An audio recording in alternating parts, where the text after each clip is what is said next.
Hello everyone, আজকে আমি আছি বগুড়া ফুড ওয়ার্ল্ডে। আর এখানে কিন্তু অনেক ধরনের ফাস্ট ফুড বিক্রি করে।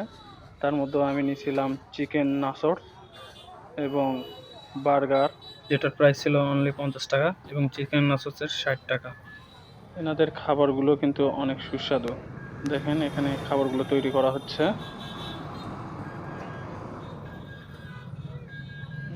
এখানকার ফ্রেঞ্চ ফ্রাইটাও কিন্তু অনেক সুস্বাদু।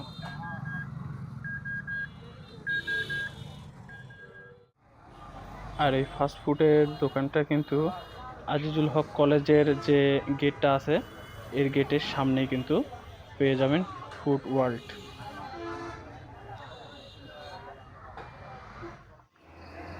এখানে আমার বার্গারটা তৈরি করা হচ্ছে এবং চিকেন নাসোসটাও তৈরি করতেছে। এখানে কিন্তু নাসোসটার স্বাদ আসলে অসাধারণ। আপনারা না খাইলে কিন্তু বুঝতে পারবেন না। অনেক চিকেন দেয় এবং বার্গারের মধ্যেও কিন্তু অনেক চিকেন দিয়ে আছে। আর এই খাবারগুলো খেতে কিন্তু আপনাদের আসতে হবে ঠিক আজিজুল হক কলেজ গেটে। তো আজকের মতো ভিডিও এই পর্যন্তই। সবাই ভালো থাকবেন, সুস্থ থাকবেন। আল্লাহ হাফেজ।